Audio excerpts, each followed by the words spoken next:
হচ্ছে তোমাদের 100 star for math.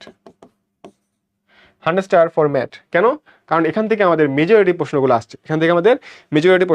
আসছে, তাহলে কি কি জিনিস আসছে এখান থেকে দেখাই দিই। ফার্স্ট অফ অল আমাদের যে গর্ভাশয় আছে, এই গর্ভাশয় থেকে কি তৈরি হবে? ফল তৈরি হবে। খুবই ইম্পর্টেন্ট ভাই, গর্ভাশয় থেকে ফল হবে।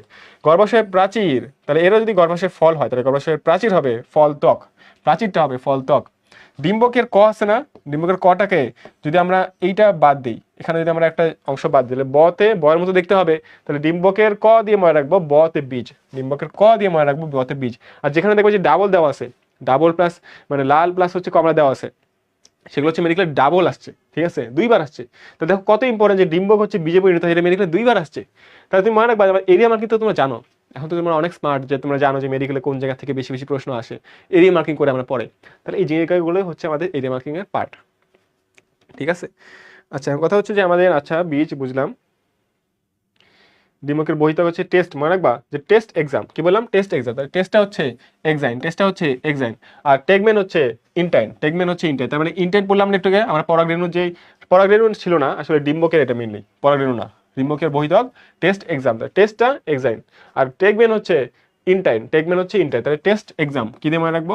টেস্ট এক্সাম, তাহলে আমরা মনে রাখবো যে টেস্ট এক্সাম দিয়ে মনে রাখবো আমরা, ঠিক আছে। আর হচ্ছে নিউসেলাস ভ্রূণ পোষক টিস্যু, মনে রাখবা যেখানে তোমাদের এই যে দেখো আমাদের এই যে পেট কাটা মধ্যনস্য আছে, সেখানেই হবে আমাদের নিঃশেষ হয়ে যায়। যেখানে পেট কাটা মধ্যনস্য, পেট কেটে দিলে কি হয়? মানুষ মরে যায়। তার মানে পেট কাটা মধ্যনস্য থাকলে আমরা বলবো যে সে নিঃশেষ হয়ে যাবে, শেষ হয়ে যাবে, থাকবে না। তার মানে অধিকাংশ ক্ষেত্রে নিঃশেষ হয়ে যায়, তবে কিছু ক্ষেত্রে পেরিস্পার্ম তৈরি করতে পারে। এই পেরিস্পার্মে দেখে আমি উপরে লিখছিলাম পেরিব্লেম, আমার কাছে মনে হচ্ছে জিনিসটা একটু হালকা কাছাকাছি আছে, পেরিস্পার্ম পেরিব্লেম, ওই জন্য আমি লিখে রাখছি। তার আমার প্রশ্নটা এরকমই। আচ্ছা পরিভ্রূণ গেল। আচ্ছা ডিম্বাণুর ক্ষেত্রে মনে রাখবে ডিম্বাণু ভ্রূণ, খুব ইম্পর্টেন্ট। সেকেন্ডারি নিউক্লিয়াস কি তৈরি করবে? এন্ডোস্পার্ম অথবা শস্য তৈরি করবে।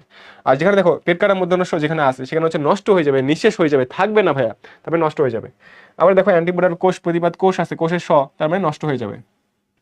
আর মাইক্রোপাইল কি হবে বলতো? মাইক্রোপাইল দিয়ে তোমার পুরোগামী হয়, এটা লিখে রাখছি ওই জন্য। মাইক্রোপাইল দিয়ে এটা কিছু দরকার নেই আপাতত, বীজের রন্ধ্র এটা দরকার নেই, এটা কত ইম্পর্টেন্ট না, বাট এটা খুব ইম্পর্টেন্ট মেডিকেল আসছিল যে ফিউনিকুলাস বা ডিম্বকনারী বীজের বোটা তৈরি করবে। আর এখানে মনে রাখবা যে কেলাজা তোমার কোনো মূল, কত কেলাজা কত কালো মানে খারাপ, মানে সে নষ্ট হয়ে যাবে, আর বাকি দরকার নেই। এখান থেকে যতটুকু পড়াইছি এটুকু ইনাফ, ঠিক আছে, এটা অবশ্যই পড়ে নিবা। বিষয়টা হচ্ছে এই চ্যাপ্টারটা কিন্তু খুবই সোজা, বুঝছো? তোমার